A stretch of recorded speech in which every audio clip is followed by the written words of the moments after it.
Bharat Ratna doctor Bhimrao Ambedkar को कोटि कोटि नमन। ये कार्यक्रम डॉक्टर भीमराव अंबेडकर के जीवन पर आधारित है, जहां भारत की जनता के प्रति उनके योगदानों को पूरी सजगता से चित्रित और रेखांकित करने का प्रयास है। कार्यक्रम में दिखाई गई घटनाएं लब्ध प्रतिष्ठ पुस्तकों से ली गई हैं। इस कार्यक्रम के जरिए चैनल की ओर से एक विश्वसनीय, सजग और सकारात्मक प्रयास है कि डॉक्टर बाबा साहेब भीमराव अंबेडकर के जीवन की संघर्ष यात्रा एवं गौरव गाथा पूरे आदर के साथ घर घर पहुंचे और उनके योगदानों से सभी संपूर्णता में परिचित और आह्लादित हों।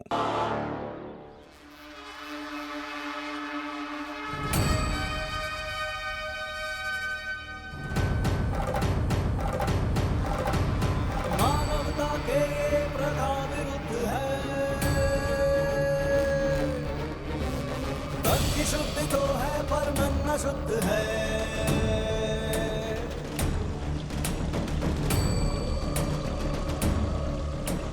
शुद्ध या अशुद्ध है तू कौन है बता। शुद्ध या अशुद्ध है तू कौन है बता। शुद्ध या अशुद्ध है तू कौन है बता।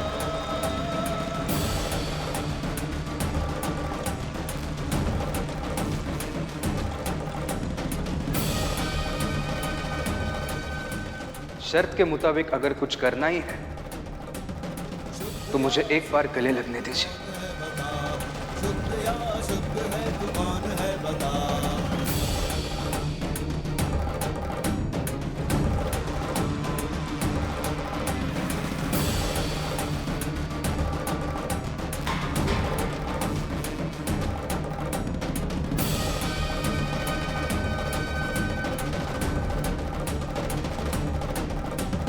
शुद्ध या अशुद्ध है तू कौन है बता। शुद्ध या अशुद्ध है तू कौन है बता। उस छोटी बिरादरी के भीमराव ने मुझे गले से लगा ली। हिम्मत कैसे हो गई उसकी ऐसा करने की।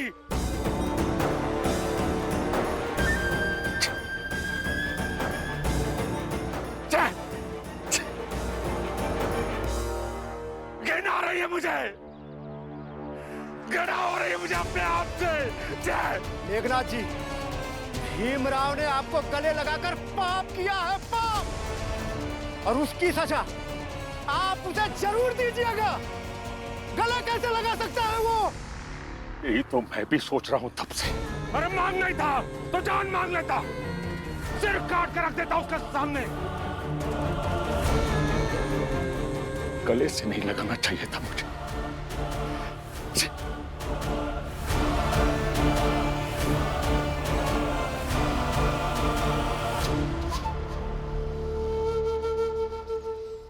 आज मैंने उन्हें गले लगाकर ये संदेश देने की कोशिश की कि मैं और मेरी बिरादरी हमेशा उनसे गले लगाने के लिए तैयार थे, तैयार हैं और रहेंगे।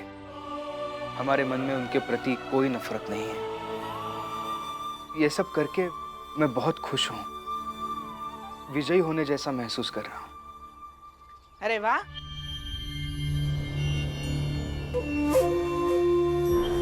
जबरदस्ती किसी को गले लगाकर विजय जैसा महसूस कर रहे हो। ये तो अद्भुत किस्म की मंत्रमुग्धता है।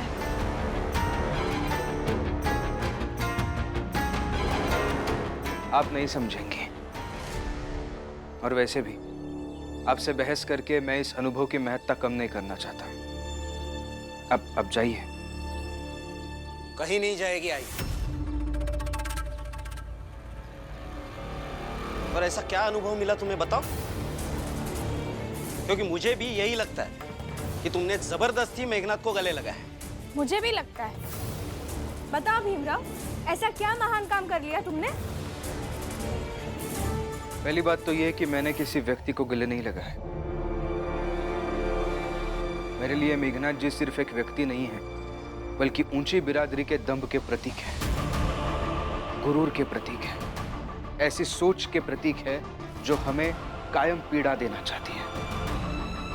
और मैं उन सारी चीजों को अपने दोनों हाथों से समेटकर प्रेम और सहयोग का आग्रह करके आया हूं।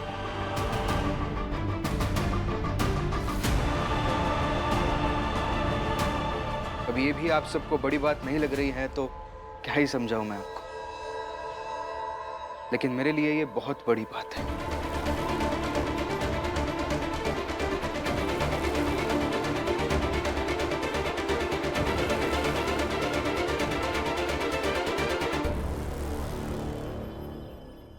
रमा, बाहर चलो, बाहर अद्भुत नजारा है। क्या हुआ? तुम चलो तो बाहर।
आई, ये देखकर भी आपको महसूस नहीं हो रहा है कि कुछ बड़ा हुआ है? आप सब ये कहाँ से लाए हैं और क्यों लाए हैं? आज हम सब ने बहुत सारे अखबार बेचे और फिर उनसे जो पैसे मिले तो सेठ जी ने हम सबको पैसे दिए। फिर उन पैसों से हम सब ने तुम्हारे लिए फूल लाए। मगर इसकी क्या जरूरत थी? जरूरत है भीम, क्योंकि आज तक तो हम सब यही सोचते रहे कि हम लड़ ही नहीं सकते हैं, मगर आज ये एहसास हुआ कि बुद्धि लगाई जाए और नियत और मेहनत सही ढंग की हो तो हम वो लड़ाई भी जीत सकते हैं जो ऊंची बिरादरी के लोगों से है।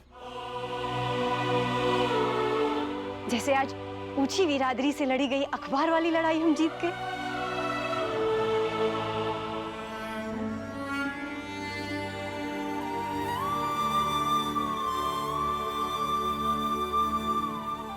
और इसलिए फूल लाए हैं क्योंकि तुमने हमें ये बताया भीम कि जीतने वाले को हारने वाले के साथ कैसा बर्ताव करना चाहिए।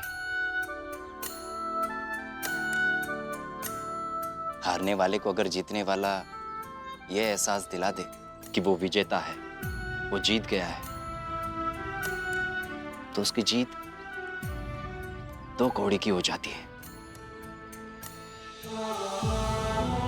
और हारने वाले को गले लगा लो तो जीत की कीमत मानवता के तुल्य हो जाती है।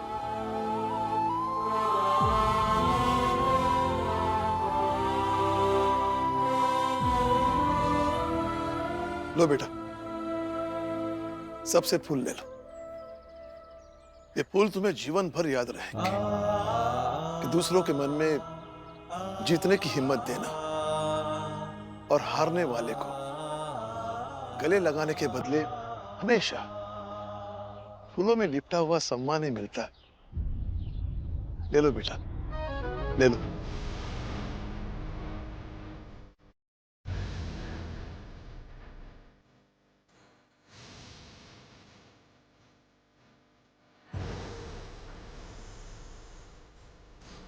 संविधान का है तो शिल्प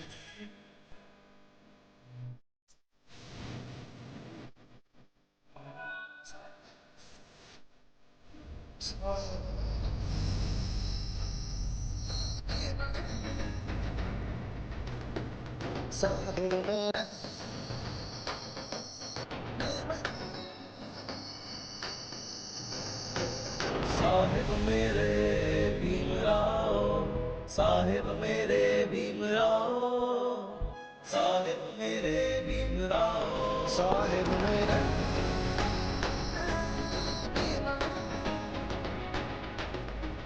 साहेब मेरे।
सही है।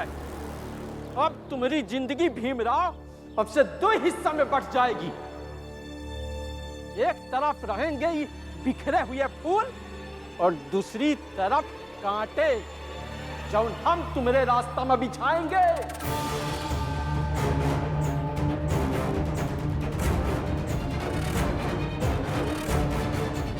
और ये संकल्प सिर्फ हमार नहीं बल्कि हम सब जने का है, जेका जेका तुम जेल भेजे रहे।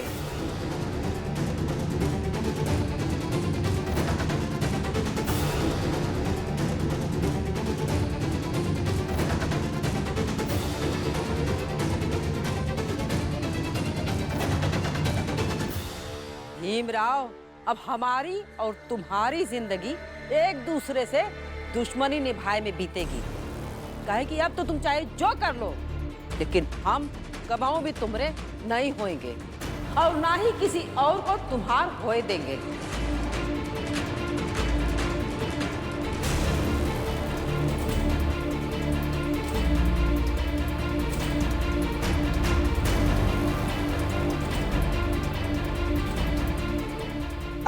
अब ठीक तो है? हाँ, मैं ठीक हूँ। मगर अब हम कुछ ठीक रहने नहीं देंगे।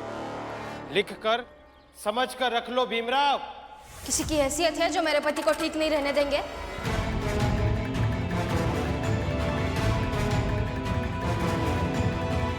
रमा, शांत रहो। नहीं, ऐसे कैसे ठीक नहीं रहने देंगे? आपको दुश्मनी निभानी है ना, तो निभाइए। आज मेघनाथ जी जैसे दुश्मन गले लग कर गए, लेकिन आपको दुश्मनी निभानी है तो निभाइए। लेकिन ये मत भूलिएगा कि ना भीमराव अंबेडकर डरते हैं और ना ही उनकी पत्नी रमा डरती है।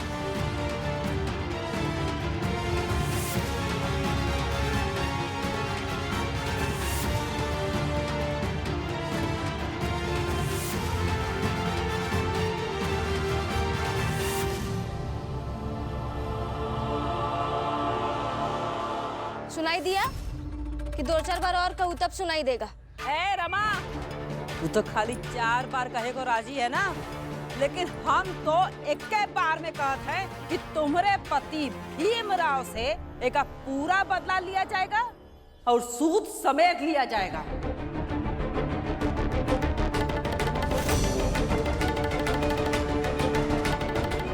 ढंग से बात कीजिए आप। विश्वपाल, ये हमारा निजी मामला है, हमारी चाल का मामला है। चुप रहिए। रमा, तुम्हारा भीमराव बड़ा नायक बना फिरत है ना, लेकिन हम अब का अभिशाप बना देंगे। उनका साबित कर देंगे और मजबूर कर देंगे कि लोग खुद का ऐसे दूर कर ले अपने आप को। बस एक शब्द नहीं बोलेंगे आप सब।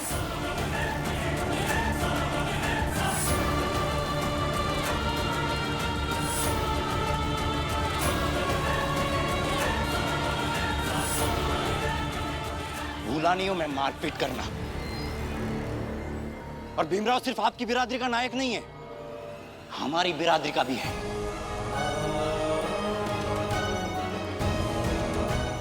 और आज से, अभी से मैं वचन लेता हूं कि मैं भीमराव का प्रचार प्रसार अपनी बिरादरी में करूंगा।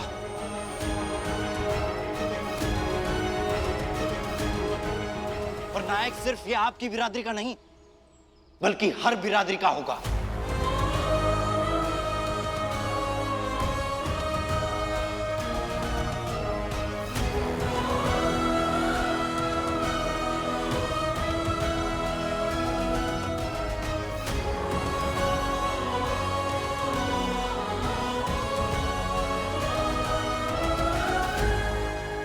अब शांत हो जाइए, बहस मत कीजिए। आज मुझे सम्मान और तिरस्कार दोनों मिले हैं, तो मैं दोनों को एक ही भाव से देखने की कोशिश करूंगा।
मालिक, अब तक तो हम चुपचाप आपका साथ देते रहे, लेकिन अब खुल्लम खुल्ला देंगे।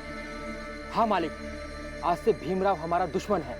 हाँ, और मालिक बुरा तो ये देखकर लग रहा था कि आपके बेटे ने सबके सामने कहा कि वो भीमराव को ऊंची बिरादरी के लोगों के बीच भी स्थापित करेगा। अच्छा,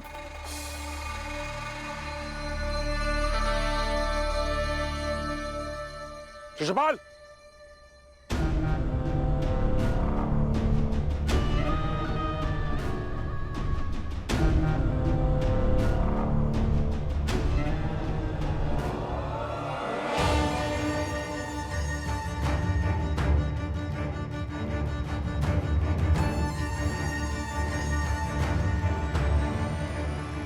अगर बेटा विद्रोही बन जाए ना तो गुनहगार बन जाता है, पर अगर वही बेटा छोटी बिरादरी के लोगों के साथ मिल जाए ना तो समझ लो अपने संस्कारों को कलंकित कर डाला।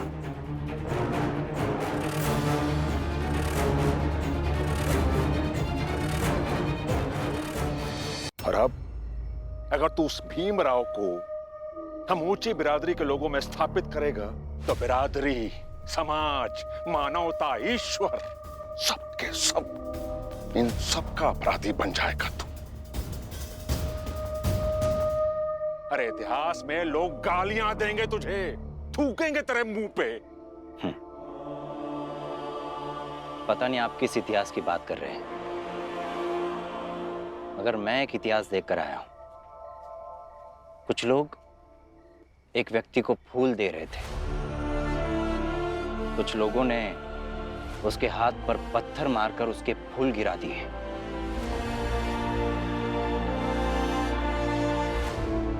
मगर उस व्यक्ति ने उन फूलों का सम्मान और अपमान दोनों एक भाव से स्वीकार कर लिया।